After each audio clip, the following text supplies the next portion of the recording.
അശ്വിനേട്ടാ. അശ്വിൻ അവളോടൊന്നും സംസാരിക്കാഞ്ഞതും അവൾ അങ്ങോട്ട് കയറി അവനെ വിളിച്ചു. അവൻ അവളുടെ മുഖത്തേക്ക് നോക്കി. എന്താ എന്നോടൊന്നും മിണ്ടാതിരിക്കുന്നേ? എന്നോട് ദേഷ്യമാണോ? അവൾ സംശയത്തോടെ അവനോട് ചോദിച്ചു. ഏയ്, അങ്ങനെയൊന്നുമില്ല. ഞാൻ പിന്നെ ഇങ്ങനെ. അവനും തിരിച്ച് അവളോട് എന്തു പറയണമെന്നറിയില്ലായിരുന്നു. ഞാനൊരു കാര്യം പറഞ്ഞ അശ്വിനേട്ടൻ എന്നോട് ദേഷ്യം തോന്നുമോ? അവൾ അവനോട് ചോദിച്ചതും അവൻ എന്താ എന്നുള്ള അർത്ഥത്തിൽ അവളുടെ മുഖത്തേക്ക് നോക്കി. എനിക്ക് അശ്വിനേട്ടനെ ഇഷ്ടമാണ്, അവൾ പറഞ്ഞതും അവൻ വീണ്ടും അവളെ നോക്കി. അത് അന്ന് ഞാനിവിടെ വന്നില്ലേ, സിദ്ധുവേട്ടൻ്റെയും അമ്മുവിൻ്റെയും കല്യാണത്തിന്. അന്ന് ഞാൻ അശ്വിനേട്ടനെ കണ്ടായിരുന്നു.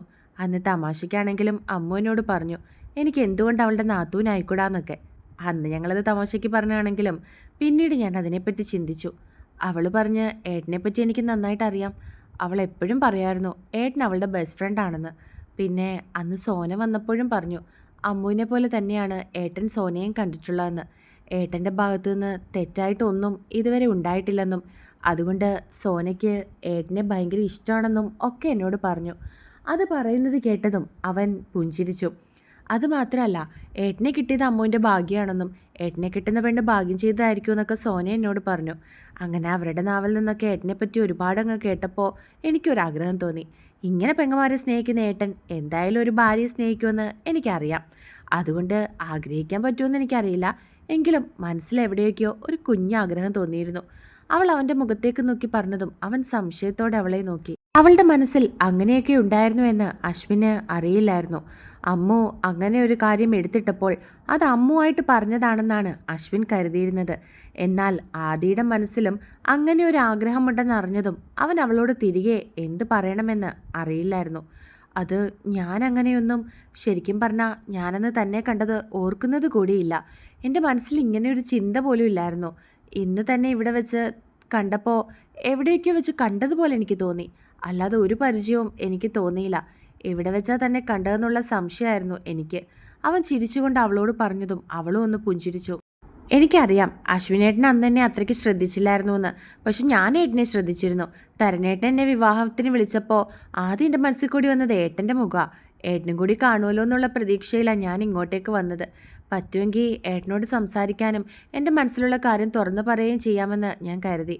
പിന്നെ അമ്മു എന്നോട് പറഞ്ഞു അമ്മു എനിക്ക് വേണ്ടി ഏട്ടനോട് ചോദിക്കാമെന്ന്. അവൾ പറഞ്ഞു. അപ്പോഴാണ് അമ്മു അതുകൊണ്ടായിരിക്കാം ഇങ്ങനൊരു കാര്യം പറഞ്ഞതെന്ന് അവന് തോന്നി. സിദ്ധുവേട്ടൻ സമ്മതിക്കുമെന്ന് എനിക്ക് ഒട്ടും അറിയില്ലായിരുന്നു. വീട്ടിൽ ഏട്ടൻ്റെ കാര്യം എങ്ങനെ അവതരിപ്പിക്കുമെന്നുള്ള സംശയത്തിലായിരുന്നു ഞാൻ. പക്ഷേ സിദ്ധുവേട്ടൻ എന്നെ സപ്പോർട്ട് ചെയ്യാമെന്ന് പറഞ്ഞു. അതിൽ നിന്നൊക്കെ എനിക്ക് മനസ്സിലായി ഏട്ടൻ്റെ സ്വഭാവം അവർക്കൊക്കെ ഒരുപാട് ഇഷ്ടമാണെന്ന്. ഇല്ലെങ്കിൽ സിദ്ധുവേട്ടൻ സപ്പോർട്ട് ചെയ്യില്ലല്ലോ. അവൾ അവൻ്റെ മുഖത്തേക്ക് നോക്കി പറഞ്ഞതും അശ്വിന് അവളുടെ കാര്യത്തിൽ അത്ഭുതം തോന്നി. തന്നെ നല്ലതുപോലെ മനസ്സിലാക്കിയതുപോലെയായിരുന്നു അവളുടെ സംസാരം. അത് പിന്നെ ആദിത്യ, എനിക്ക് കുറച്ച് കാര്യങ്ങൾ തന്നോട് പറയാനുണ്ട് പറഞ്ഞതും അവൾ ചിരിച്ചു. എനിക്കറിയാം അശ്വിനേട്ടൻ എന്താണ് എന്നോട് പറയാൻ പോകുന്നതെന്ന്. അവൾ പറഞ്ഞതും അവൻ സംശയത്തോടെ അവളുടെ മുഖത്തേക്ക് നോക്കി. സിദ്ധുവേട്ടൻ്റെ പെങ്ങളായ സിദ്ധി അവൾ ഏട്ടനെ കോളേജിൽ വെച്ച് സ്നേഹിച്ചിരുന്നത് അതൊക്കെ എനിക്കറിയാം. അതുമാത്രമല്ല, ഏട്ടൻ്റെ കൂട്ടുകാരി ഷെറിൻ എന്ന് പറയുന്ന പുള്ളിക്കാരിയും ഏട്ടനെ സ്നേഹിച്ചിരുന്നു അല്ലേ? അവൾ പറഞ്ഞതും അവൻ ഞെട്ടി. ഇതൊക്കെ ഇവളെങ്ങനെയാണ് അറിഞ്ഞത് എന്നുള്ള സംശയത്തിലായിരുന്നു അവൻ. ഞാൻ എല്ലാം അറിഞ്ഞിട്ട് തന്നെ ഏട്ടനെ ഇഷ്ടപ്പെട്ടത്. സിദ്ധി സ്നേഹിച്ചത് ഏട്ടനെയാണെന്നും ഷെറിൻ എന്ന് പറയുന്ന ആ പെണ്ണ് പിന്നീട് ഏട്ടനോട് അങ്ങനെ ഇഷ്ടമാണെന്ന് പറഞ്ഞതും ഇവിടെ നടന്ന എല്ലാ കാര്യവും എല്ലാം അമ്മ എന്നോട് പറഞ്ഞു. അതൊന്നും ഒരിക്കലും നമ്മുടെ ജീവിതത്തെ ബാധിക്കില്ല. ഞാൻ പഴയതൊന്നും പറഞ്ഞ് ഏട്ടൻ്റെ അടുത്തേക്ക് വരില്ല. എനിക്ക് എന്നെ മനസ്സിലാക്കുന്ന ഒരാളെയാണ് വേണ്ടത്. ഏട്ടൻ എന്നെ നന്നായിട്ട് മനസ്സിലാക്കുമെന്ന് എനിക്കറിയാം. അതുകൊണ്ടാണ് അമ്മുവിനോട് ഞാനിങ്ങനൊരു കാര്യം പറഞ്ഞത്. ഞാനത് പറയുന്ന കേട്ടപ്പോൾ അമ്മുവിന് ഒരുപാട് സന്തോഷം തോന്നി. തീരുമാനിക്കേണ്ടത് ഏട്ടനാണ്. എന്നോട് സംസാരിച്ചിട്ട് ഏട്ടൻ ഓക്കെ ആണെന്ന് തോന്നുവാണെങ്കിൽ മാത്രം ഏട്ടൻ സമ്മതിച്ചാൽ മതി. അവൾ പറഞ്ഞതും അവനൊന്നും മിണ്ടിയില്ല. ഞാൻ ഇത്രയൊക്കെ സംസാരിച്ചിട്ടും ഏട്ടൻ എന്താ എന്നെപ്പറ്റി തോന്നുന്നത്? അവൾ ചിരിച്ചുകൊണ്ട് അവനോട് ചോദിച്ചു. അവൾ ചോദിക്കുന്നത് കേട്ട് അവനും പുഞ്ചിരിച്ചു. എന്താ ഇങ്ങനെ ചിരിക്കുന്നേ? ഞാൻ പറഞ്ഞതൊക്കെ ഒരു തമാശ പോലെയാണോ ഏട്ടന് തോന്നിയേ? തന്നെ കളിയാക്കുന്നത് പോലെ അവൻ ചിരിക്കുന്നത് കണ്ടതും അവൾ മുഖം വീർപ്പിച്ചു വെച്ചുകൊണ്ട് ചോദിച്ചു. കുറച്ച് വായാടിയാണെന്ന് തോന്നുന്നു. അവൻ ചിരിയോടെ പറഞ്ഞതും അവൾ മുഖം കൂർപ്പിച്ചു വെച്ചുകൊണ്ട് അവനെ നോക്കി. ഞാൻ വായാടിയൊന്നുമല്ല. പിന്നെ എനിക്കിഷ്ടമുള്ളവരോട് ഞാൻ കുറേ സംസാരിക്കും. ഏട്ടനെ എനിക്കിഷ്ടമായി. അതുകൊണ്ടാണ് ഞാനിപ്പോൾ ഏട്ടൻ്റെ അടുത്തിരുന്ന് ഇത്രയെങ്കിലും സംസാരിക്കുന്നത്. പിന്നെ ഏട്ടൻ ഞാനിങ്ങനെയാണെന്ന് മനസ്സിലാക്കട്ടെ എന്നും കൂടി കരുതി. എനിക്കറിയാത്ത ആളാണെങ്കിൽ ഞാൻ നോക്കുക കൂടി ചെയ്യില്ല. അവൾ തിരികെ മുഖം വീർപ്പിച്ചു വെച്ചുകൊണ്ട് പറഞ്ഞതും അവൻ ചിരിച്ചു.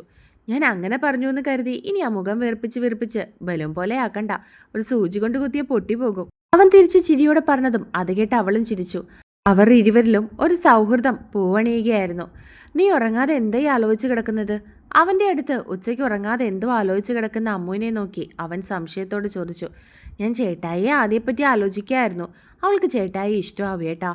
അവളത് എന്നോട് പറഞ്ഞു. അവൾ പറഞ്ഞതും സിദ്ധു സംശയത്തോടെ അവളെ നോക്കി. അമ്മു അവനോട് അവൾ പറഞ്ഞതായിട്ടുള്ള കാര്യങ്ങളൊക്കെ പറഞ്ഞു. ഇങ്ങനെയൊക്കെ നടന്നു എന്നുള്ളത് സിദ്ധുവിന് ആദ്യത്തെ അറിവായിരുന്നു. അപ്പോൾ ഇതിനിടെ ഇങ്ങനെയൊക്കെ ഒരു സംഭവം ഉണ്ടായല്ലേ? സിദ്ധു ചിരിയോടെ അവളുടെ മുഖത്തേക്ക് നോക്കി ചോദിച്ചതും അവൾ അവനെ നോക്കി തലയാട്ടി. ചേട്ടായിക്ക് അവളെ ഇഷ്ടമായാൽ മതിയായിരുന്നു. അമ്മു നഖം കടിച്ചുകൊണ്ട് അവനെ നോക്കി പറഞ്ഞു. അളിയൻ അവളെ ഇഷ്ടമാകും, എനിക്ക് ഉറപ്പുണ്ട്. അവൾ പാവമാ. എനിക്കെൻ്റെ സിദ്ധിയെപ്പോലെ തന്നെ അവളും. എൻ്റെ സിദ്ധിക്ക് കിട്ടാതെ പോയത് അവൾക്കെങ്കിലും കിട്ടട്ടെ, അല്ലേ അമ്മു? എൻ്റെ മോളിപ്പോൾ സന്തോഷിക്കുന്നുണ്ടാവും. അത് പറയുമ്പോൾ അവൻ്റെ കണ്ണുകൾ നിറഞ്ഞു. അത് മനസ്സിലാക്കി അമ്മുവിനെ ചേർത്ത് പിടിച്ചു. എന്തായി, സംസാരിച്ചു കഴിഞ്ഞോ?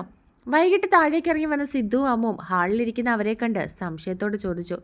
ഞങ്ങൾ നല്ല ഫ്രണ്ട്സായി അല്ലേ ആദി? അവൻ ചിരിയോടെ അവളെ നോക്കി പറഞ്ഞതും അവളും പുഞ്ചിരിച്ചു. ഓ, ഇതുവരെ സംസാരിച്ചിട്ട് നിങ്ങൾ ഫ്രണ്ട്സ് മാത്രമേ ഉള്ളൂ? ഞാനും സിദ്ധുവായിട്ടും കരുതി നിങ്ങളിപ്പോൾ പ്രണയജോഡികളായി കാണുമെന്ന്. നിങ്ങളുടെ റൊമാൻസൊക്കെ കാണാമെന്ന് കരുതിയാൽ ഞങ്ങൾ ഇറങ്ങി വന്നേ, അല്ലേ അഭിയേട്ടാ? അമ്മു ചിരിച്ചുകൊണ്ട് സിദ്ധുവിൻ്റെ മുഖത്തേക്ക് നോക്കി പറഞ്ഞതും അവനും ചിരിയോടെ തലയാട്ടി. അങ്ങനെ ഒരു 2 മണിക്കൂറൊക്കെ സംസാരിച്ചാൽ പെട്ടെന്ന് ഒരാളെ പ്രണയിക്കാൻ പറ്റുമോ മോളെ? പരസ്പരം മനസ്സിലാക്കണം, പരസ്പരം ഇഷ്ടങ്ങൾ തുറന്ന് പറയണം, എന്നിട്ടല്ലേ പ്രണയിക്കാൻ പറ്റുള്ളൂ. ഇപ്പോൾ ഞങ്ങൾ നല്ല ഫ്രണ്ട്സാ. നിങ്ങളൊക്കെ ഇങ്ങനെ പറഞ്ഞതുകൊണ്ട് ജീവിതത്തിലേക്ക് അവളെ ക്ഷണിക്കാമെന്ന് തോന്നി. എന്നാലും പരസ്പരം മനസ്സിലാക്കേണ്ടത് അത്യാവശ്യമായിട്ടുള്ളൊരു കാര്യമാണല്ലോ. നാളെ ഒന്നിച്ച് ജീവിക്കേണ്ടത് ഞങ്ങൾ മാത്രമാണ്. അതുകൊണ്ട് കുറച്ചും കൂടി മനസ്സിലാക്കട്ടെ, പരസ്പരം സംസാരിക്കട്ടെ, എന്നിട്ട് അതിനെപ്പറ്റി ഒരു തീരുമാനം ഉണ്ടാക്കാം. അശ്വിൻ അവരെ നോക്കി പറഞ്ഞതും അവർ ചിരിച്ചു. ഞാൻ എന്തായാലും അശ്വിനേട്ടനെ എൻ്റെ ജീവിതത്തിലേക്ക് ക്ഷണിച്ചു കഴിഞ്ഞു. ഇനി തീരുമാനിക്കേണ്ടത് ഏട്ടനാ. എന്നോട് സംസാരിച്ചിട്ട് ഏട്ടൻ എന്താണ് തോന്നുന്നതെന്ന് വെച്ചാൽ പറയട്ടെ, വേണ്ടത് മാത്രം പറയല്ലേ, ആദി ചിരിയോടെ പറഞ്ഞു. അത് കേട്ട് അവരെല്ലാവരും ചിരിച്ചു. ആദി, നീ അളിയൻ്റെ നമ്പർ വാങ്ങിച്ചു വെക്ക്. എന്നിട്ട് ഇടയ്ക്കിടയ്ക്ക് അളിയനെ വിളിച്ചിട്ട് ശല്യപ്പെടുത്തിയാൽ മതി. അപ്പോൾ അളിയൻ വീണോളും. സിദ്ധു ആദിയെ നോക്കി ചിരിച്ചുകൊണ്ട് പറഞ്ഞു. അതൊക്കെ എപ്പോഴേ വാങ്ങി സിദ്ധു ഏട്ടാ? ഞാനല്ലാട്ടോ വാങ്ങിയത്. അശ്വിനേട്ടൻ എൻ്റെ കയ്യിൽ നിന്നാണ് നമ്പർ വാങ്ങിയത്. ആദിത്യ ചിരിച്ചുകൊണ്ട് പറഞ്ഞതും അമ്മുവും സിദ്ധും അശ്വിൻ്റെ മുഖത്തേക്ക് നോക്കി. ഞാനിവളുടെ നമ്പർ വാങ്ങിയിട്ടുണ്ട്. ഇനി ഞങ്ങൾ ഫോൺ വിളിച്ചൊക്കെ ഒന്ന് സംസാരിച്ച് നോക്കട്ടെ. രണ്ടുപേർക്കും പരസ്പരം അങ്ങോട്ടും ഇങ്ങോട്ടും ഓക്കെ ആകുവാണെന്നുണ്ടെങ്കിൽ പിന്നെ നിങ്ങളെ വിളിച്ചറിയിക്കാം. അതിനുശേഷം വീട്ടിലും അവതരിപ്പിക്കാൻ കാര്യങ്ങൾ. അശ്വിൻ ചിരിയോടെ അവരെ നോക്കി പറഞ്ഞു. അല്ലമ്മോ, നിങ്ങളെവിടെ പോവാ? സിദ്ധുവിനൊപ്പം ഒരുങ്ങി ഇറങ്ങി വന്ന അമ്മുവിനെ കണ്ട് ആദ്യം സംശയത്തോട് ചോദിച്ചു. ഞാൻ സോനയുടെ വീട്ടിലേക്ക് പോവാടി. മറ്റന്നാൾ കല്യാണമല്ലേ? തരുണേട്ടനാണ് അവളെ വിവാഹം കഴിക്കുന്നതെങ്കിലും കുഞ്ഞുനാൾ മുതൽ അവൾ എൻ്റെ കൂട്ടുകാരിയല്ലായിരുന്നോ? ഞാൻ അവിടെ വീട്ടിൽ ചെന്നില്ലെങ്കിൽ അവൾ വിചാരിക്കില്ലേ ഞാനവളെ വേണ്ടെന്ന് വെച്ചെന്ന്? അതുകൊണ്ട് ഇന്ന് ഞാൻ അവിടെയാ, അമ്മു ചിരിയോടെ പറഞ്ഞു. അപ്പോൾ പിന്നെ ഞാനോ? ആദ്യം സംശയത്തോടെ അമ്മുവിനെ നോക്കി ചോദിച്ചു. നീ ഇവിടെ നിൽക്ക്, മുത്തശ്ശി ഒറ്റയ്ക്കല്ലേ ഉള്ളൂ? അമ്മു വീണ്ടും പറഞ്ഞു. അതിന് നീ ഇല്ലാതെ സിദ്ധുവേട്ടൻ ഇവിടെ നിൽക്കുമോ? നീ സിദ്ധുവേട്ടനെ ഒറ്റയ്ക്കാക്കിയിട്ട് പോവോ? അവൾ സംശയത്തോട് ചോദിച്ചു. അതിനെന്താ, അവിയേട്ടൻ ഒറ്റയ്ക്ക് ഇവിടെ നിൽക്കുമല്ലോ. അതുകൊണ്ടല്ലേ എന്നെ കൊണ്ടാക്കാന്ന് അവിയേട്ടൻ പറഞ്ഞത്. നീയോ അവിയേട്ടനും കൂടി ഇവിടെ നിൽക്ക്, ഞാൻ കല്യാണമൊക്കെ കഴിഞ്ഞിട്ട് തിരിച്ചു വരാം. അമ്മ വീണ്ടും ചിരിയോടെ പറഞ്ഞതും ആദ്യം മുഖം വീർപ്പിച്ചു. നിങ്ങളുടെ ഒപ്പം നിൽക്കാനല്ലേ ഞാൻ അവിടെ നിന്ന് വന്നത്, എന്നിട്ടിപ്പോൾ എന്നെ ഒറ്റയ്ക്കാക്കിയിട്ട് നീ പോവുകയാണോ?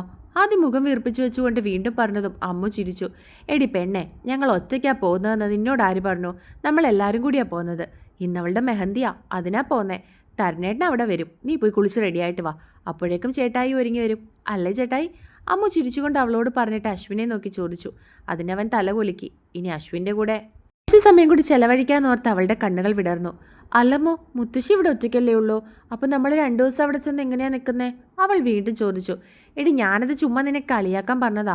നമ്മൾ അവിടെ നിൽക്കാൻ വേണ്ടിയൊന്നും പോവല്ല. രാത്രിയിലെ ഫംഗ്ഷനൊക്കെ കഴിഞ്ഞിട്ട് നമ്മൾ രാത്രി തന്നെ തിരിച്ചു വരും. ഞാൻ നിന്നെ വെറുതെ പേടിപ്പിക്കാൻ വേണ്ടി പറഞ്ഞതാ ഞാൻ ഒറ്റയ്ക്ക് നിൽക്കാൻ പോവുകയാണെന്ന്. അമ്മു അവളെ നോക്കി പറഞ്ഞു. അതിന് എനിക്ക് പേടിയുണ്ടെന്ന് നിന്നോട് ആര് പറഞ്ഞു? ആദ്യം അവളെ നോക്കി പുരികം പൊക്കിക്കൊണ്ട് ചോദിച്ചു. ഹൂവ്, അത് ഞാൻ കണ്ടായിരുന്നു. അമ്മു വീണ്ടും ചിരിച്ചു. അതൊക്കെ എൻ്റെ വെറും നമ്പറല്ലേ. നീ പോയാൽ ഞാനും സിദ്ധുവേട്ടനും കൂടി പുറത്തൊക്കെ പോയി ഫുഡൊക്കെ കഴിച്ച് ആസ്വദിക്കും, അല്ലേ സിദ്ധുവേട്ടാ? അവൾ സിദ്ധുവിനെ നോക്കി ചോദിച്ചതും അവൻ ചിരിച്ചു. ഓഹോ, എൻ്റെ പൊന്നെ ആദിക്കുട്ടാ, നീ ഇങ്ങനെ പറഞ്ഞാലൊന്നും ഈ അമ്മു പേടിക്കില്ല. ദേ, ഈ അഭിയേട്ടനെ എനിക്ക് നന്നായിട്ട് അറിയാട്ടോ. അമ്മു ചിരിയോടെ പറഞ്ഞതും എല്ലാവരും അത് കേട്ട് ചിരിച്ചു. സംസാരിച്ച് നിൽക്കാൻ സമയമില്ല മോളെ, പോയി പെട്ടെന്ന് ഒരുങ്ങി റെഡിയായിട്ട് വാ, സിദ്ധു അവളെ നോക്കി പറഞ്ഞു. അല്ല, നീ മഞ്ഞ കളർ ഡ്രസ്സല്ലേ ഇട്ടിരിക്കുന്നത്? എൻ്റെ കയ്യിൽ മഞ്ഞൊന്നും ഇല്ലല്ലോ. മെഹന്തിയുടെ കാര്യം അറിഞ്ഞിരുന്നെങ്കിൽ ഞാനൊരു മഞ്ഞ ഡ്രസ്സ് വാങ്ങിച്ചുകൊണ്ട് വന്നേനെ. അവൾ ചുണ്ടുകൾ ചുളുക്കിക്കൊണ്ട് പറഞ്ഞു. നിൻ്റെ കയ്യിൽ റെഡുണ്ടോ? അമ്മ സംശയത്തോട് ചോദിച്ചു. അതുണ്ടെന്ന് തോന്നുന്നു. അവൾ എന്തോ ഒരു ഓർമ്മയിൽ പറഞ്ഞു. തൽക്കാലം നീ അതിട്ടാൽ മതി. ദേ, അവിയുടെ റെഡ് കളറല്ലേ? അവൾ പറഞ്ഞതും ആദ്യം തലയാട്ടി. ഞാൻ മുത്തശ്ശിയോടൊന്ന് പറഞ്ഞിട്ട് വരാം. അതും പറഞ്ഞ് അമ്മ മുത്തശ്ശിയുടെ അടുത്തേക്ക് പോയി. അവർ പോകുവാണെന്നും വരാൻ ലേറ്റ് ആകുമെന്നും പറഞ്ഞു. സൂക്ഷിച്ചു പോയിട്ട് വരാൻ മുത്തശ്ശിയും അവരോട് പറഞ്ഞു. അശ്വിനും അമ്മവും സിദ്ധുവും ആദിയെ കാത്ത് ഹാളിൽ ഇരിക്കുകയാണ്. കുളിച്ച് റെഡിയായിട്ട് വരാമെന്ന് പറഞ്ഞു പോയ ആളാണ് ആദി. അവൾ പോയിട്ട് ഇപ്പോൾ 1 മണിക്കൂർ കഴിഞ്ഞു. ഇതുവരെ റൂമിൽ നിന്നും ഇറങ്ങി വന്നില്ല. ഇവളതിനകത്ത് എന്തെടുക്കുക?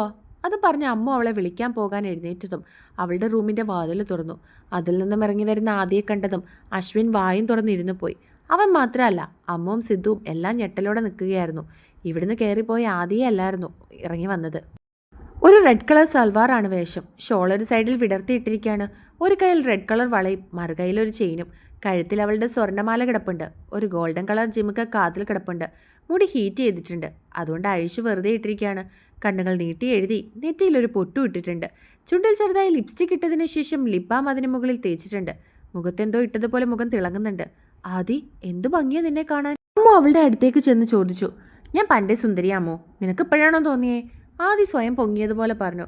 ഹൂവ് കുറെ പൊട്ടിയടിച്ചു വെച്ചു, അതിൻ്റെയാ. അശ്വിൻ അവളെ കളിയാക്കി. അത് കേട്ടതും അവൾ മുഖം വീർപ്പിച്ച് വെച്ചുകൊണ്ട് അവനെ നോക്കി. മതി മതി, വാ. സിദ്ധു ചിരിയോടെ പറഞ്ഞതും ആദ്യം മുഖം വീർപ്പിച്ച് വെച്ചുകൊണ്ട് അശ്വിനെ ഒന്ന് നോക്കിയിട്ട് അവിടെ നിന്നും ഇറങ്ങി. അത് കേട്ട് അശ്വിനും ചിരിയോടെ അവളുടെ പുറകെ ഇറങ്ങി.